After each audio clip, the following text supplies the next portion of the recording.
Looking at the area of education, health, and other, we see that the government is not really doing much in those regards. Yes, they came up with what they call student loan, which is already bedeviled with so many, scandals. And I keep asking myself, those students that are to borrow this loan, how are they going to repay back? Knowing fully well that there is high unemployment rate, many companies are closing down in the country. Where are they going to get the job to be able to repay this loan? That's a big question that nobody is, addressing. Hello, guys. Welcome to my channel. This is Andy Media TV. As you already aware that May 29, 2023, that President Bola Tinubu was sworn in as the president of Nigeria. And a few days ago, which is May 29, 2025, his administration marked 2 good years, which is the midterm of his first 4 years in office. So based on that fact, people are already trying to assess the government to see how far they have fared in the past 2 years, to see if their policies, programs, and projects are addressing the needs of the people. As you may already recall that the country is going through a rise of problems. When you look at the area of security, there's quite a whole lot of problems there: kidnapping, insurgency, and all that are there. Okay. When you look at the issue of the economy is so tight that people are struggling to even see food to eat, and there's so much hunger in the land. If you recall that in August 2024, there was hunger protest. This as a result of how harsh the economy has become. And also so many, organizations left the shores of Nigeria. So many of them, more than 15 of them, left the country because of harsh economic condition. And even the Manufacturing Association of Nigeria, who are there still struggling with the economy, are complaining of how difficult it is to produce because of high cost of energy, insecurity, and the rest of them. Now, looking at the area of education, health, and other, we see that the government is not really doing much in those regards. Yes, they came up with what they call student loan, which is already bedeviled with so many, scandals.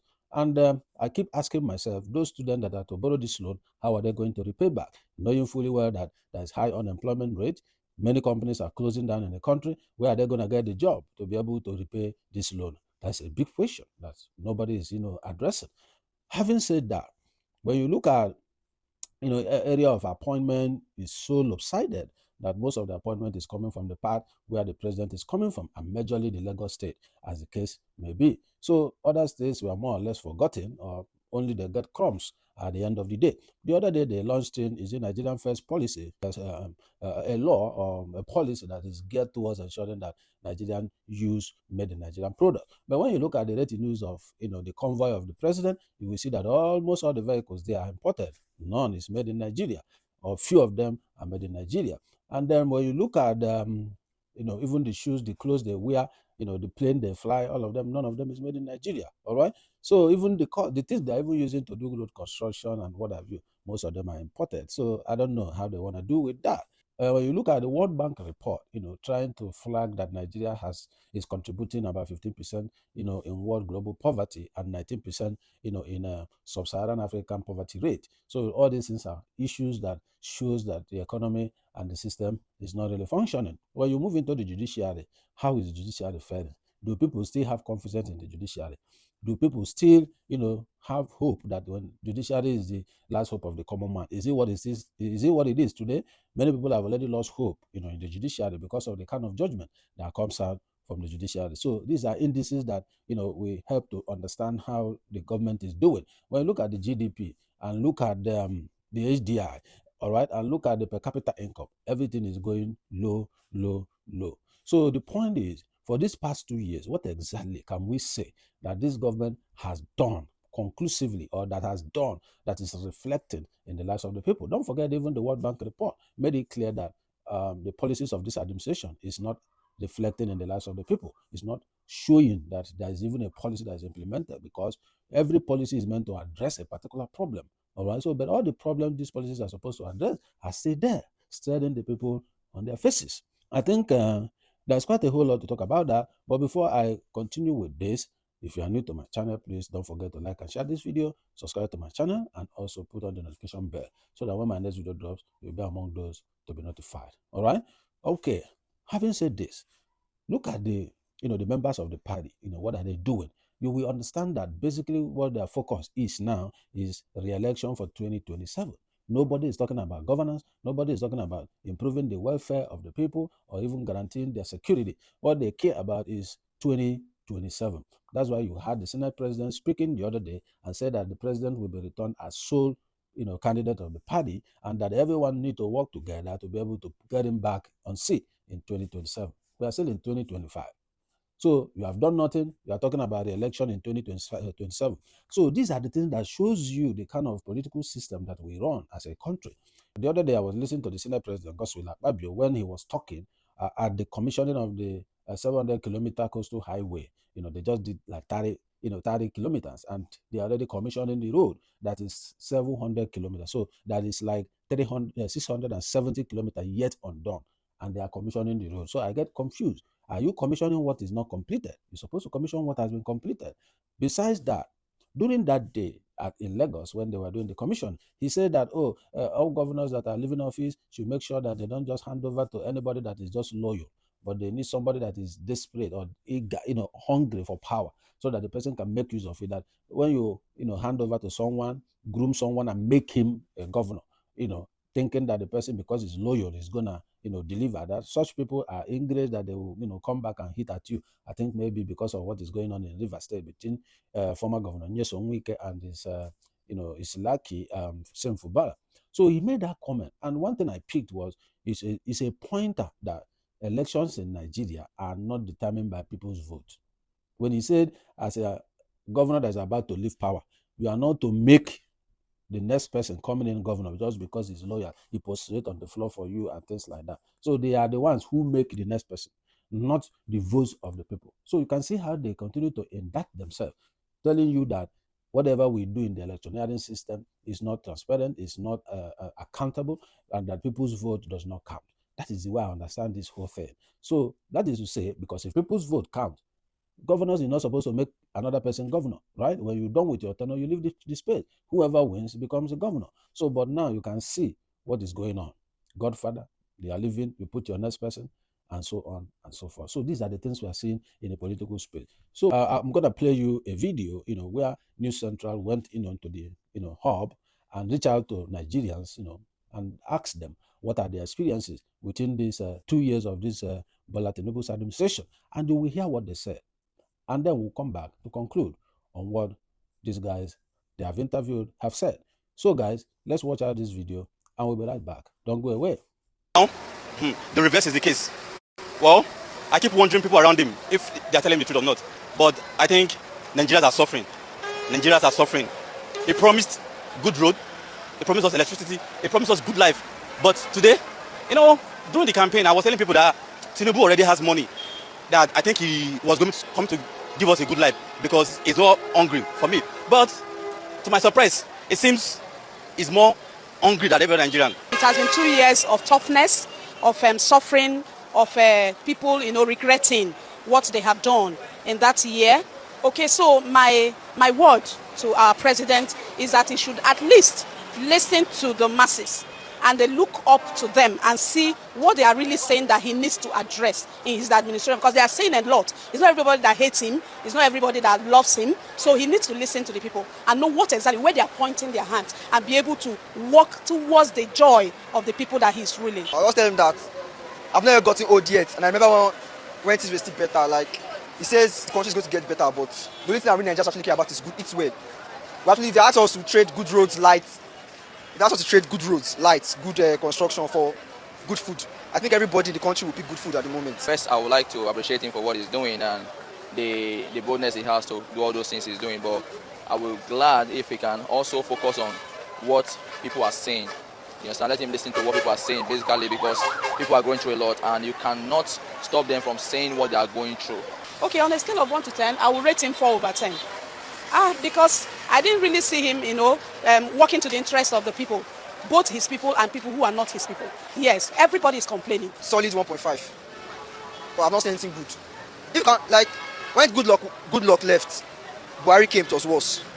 Buhari left, Tinubu entered, it was worse. Anything that makes Tinubu leave, and we're missing Tinubu. I think at this point, some people actually prefer to go back to Buhari era. But anything that makes us leave Tinubu, and we're missing Tinubu, that means this country is really bad because I'm not saying everybody can sit down and think about one good thing Tinubu has done for us now. I can't give him a rate. You understand? Because I may give him a rate now that he will be less than it, and I might hype him up and he will not be up to it. So the best rate is to do what he wants to do and to reach out to the youth and the masses. Zero. Zero. Nothing to write about. Nothing to write about. I mean, when I said nothing, I mean zero. It's zero with the dots with 2 years. Zero upon zero. You know, back then in school, when you don't impress your teacher, he draws your head and pulls your eyes and your ears. So Tinubu administration is zero. All right, welcome back. So you heard what these guys were saying. They are the people feeling the heat, not these bourgeois that are in government who are enjoying the commonwealth of the nation. You heard them. One of them even said that Tinubu has scored zero. And he has his reasons. He feels the pain, he feels the heat, he feels everything that's going on within the economy. And that's why he's giving his own scorecard that this guy has scored zero. He has achieved nothing. And there are many people like that who believe in what the guy has said. All right. And I think when you look at where we started in 2023 and now, where were we then? Where are we now? You will discover that even Buhari's administration is far better. But the argument will always be, oh, during Buhari's administration, we are still implementing subsidy in petroleum product, in foreign exchange, and also in electricity. That Tinubu has made tough choices to take off this subsidy. And that is why the economy became this way. That's a big lie, a big fat lie. And I'll tell you why I say it's a big fat lie. In 2012, Jonathan removed subsidy, right? He took off subsidy. Wasn't that a tough decision at that time? Or is it because it's Tinubu that did it? And that's why it became a tough choice. The point is not about the decisions you make. The point is about what is the outcome of those decisions. That is what counts. So making a decision is like an activity. By the time you have implemented those decisions, what came out of that decision? That is the main fact. Now you have removed subsidies in all these in petroleum products, in forest, and in electricity. How has it helped the economy? That is the question. So if it did not help the economy, that it suffocated the economy, it means it's a very bad decision. And why the decision may be okay, but your implementation of that decision may be bad. So that rubbishes the decision that you made. So these are the issues. You are making a decision where you don't have cabinet, you don't have any plan, you don't have anything. How do you want to implement the decision? That is the point. So the issue now is not about making tough choices. It's the issue of how has those tough choices affect positively the lives of the people. That should be the focus of discussion. But when you bring up these issues, these attack dogs will begin to say you hate the administration, you are the enemy of the president, you are this, you are that, they label you all kinds of things, but they will not address the main issue you are raising. So everybody wants Nigeria to work for everyone, not for some few people who are already in the corridors of power that don't care about the people. So these are the problems that we are facing. Our leaders don't care about us. What they care about is themselves, their cronies, how to hijack power, hold on to power until eternity. That is just what they care about. How can they be talking about 2027 today in 2025 when Nigerians are hungry, when people can't feed, when people go to university, comes out and there's no job, when there's no power in the country? So for 2023 that this administration came on board till now, 2025, what is the improvement in the power sector? How many kilowatts have they added? These are how to measure a government. It's not about pushing propaganda and attacking people that are, trying to bring out conversations that will help the government to think out of the box and do something differently. So the point is, how many kilowatts were we? Megawatts were we? How many are we now? That's what we show the government is working. But no, if they are not ashamed to commission 30 kilometers of road out of 700 kilometers, then there's a problem. There's nothing to commission. There's nothing to commission on that road. But they flew everyone to Lagos, created chaos in Lagos. People were stuck in traffic for hours because they are commissioning 30 kilometers out of 700 kilometers of road. I've been in diaspora. I've not seen a governor coming out to commission road or commission flyover or commission bridge. I've not seen that. Not to talk of the president of America coming to commission road or bridges. I haven't seen that. They do road every day and they open the road immediately it's done. Nobody cares who did it, or people are paying taxes, they deserve good road, and that's what they are doing. They are delivering the service they are required to deliver. So if government delivers a bridge, delivers a road, and they are waiting for people to be clapping for them, that's a big shame. It means they don't even know why they were even engaged in the first place. So when in Nigeria somebody builds flyover, builds electricity, build a hospital, they use it as point of talk. No. In every policy, in every program, in every project, there are 5 levels of result, all right, from lowest to the biggest. The lowest is the input, the resources you need to do the job, the human resources, the capital, the money, the financial resources. And then those things will help you to perform an activity, right? This activity will deliver you an output. For example, now, the coastal highway, how much have they put in out of the 1 point something trillion they have to spend in that road? How many have they done? 30 kilometers. What is the cost of doing the 30 kilometers? The next level, what have they delivered? 30 kilometers, right? The next thing is this 30 kilometers, how is it going to, in the immediate term, help in the economy, which is the outcome now. So when you look at what they are doing in the country and you measure them using the yardstick of development, you will discover that most of the things they are doing is giving no result. And that is why these policies, according to World Bank, are not translating to the lives of the people. That is the reason. Because they are not using the developmental strategy, all right, that has been proven over the years to implement their programs. They do things how they feel. When people shout too much, they just come up with something which they are not measuring to see how are these policies helping, in solving the problems of the country. Look at insecurity, for example. It's been there. So it got worse because these days, even in Abuja, the capital city, people are being even kidnapped in their homes. It wasn't so before. So the point is the input, the things they are spending on security, how is it addressing the security problem? That's where you look at your strategy, look at so many things, and be able to review them to be able to deal with the problem holistically. Oil bunkering is still going on daily basis. Oil bunkering. What have they done to stop it? Nobody knows. So when you look at the health, education sector, and the rest of them, you are building coastal highway, but the internal roads are dilapidated. And these internal roads are the major roads that the citizens use on daily basis. That's where they move food products on daily basis. And now those roads are bad. You can see people that died in accident who went for sports festival in Ogun State. Bad roads, coupled with careless driving and stuff like that. So when you look at this whole thing, you begin to understand that there are a big problem when it comes to the administration of governance in Nigeria. So, if you have listened to what these people are telling you, how it's difficult for them to buy food, how it's difficult for them to feed. If first time in Nigeria there is hunger protest, people can buy medication, common medication. You normally buy 100 naira before it's thousands today. So when you look at this whole thing, what is the government doing? The manufacturing sector, how are they supporting them? The SMEs, how are they supporting them? Because these are the drivers of the economy. So that is the point. But all these lackeys will be there when people talk, they tweet all kinds of insult, insulting people that they have never in their life achieved one bit of what those people have achieved. That is not democracy. It's not.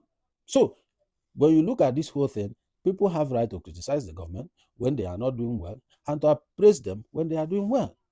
So I listened to Kenneth Okonkwo. He said there's nothing he can see that will make him to praise them because they have not done anything, according to him. And you heard the boy in the video saying that the government has scored zero. So there are many people like that. If you distribute cameras across everywhere and start asking people, many of them will say the same thing most of these people have said. So that is the issue. So it is the duty of the government to listen to the people they are governing and be able to hear their cry and do what they need to do to solve their problem. So Nigeria need to invest in pulling people out of poverty. You have to create a proper program that will help to pull people out of poverty. Because when it gets to the point that someone cannot feed, then that's the climax. So this is very important. Create proper programs. Jonathan removed subsidy. He created Shopee.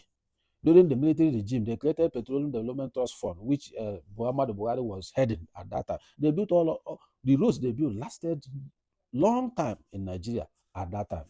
So now Tinubu removed subsidy. What did he do? What is the palliative that he did? What are the social programs that he did? Nothing.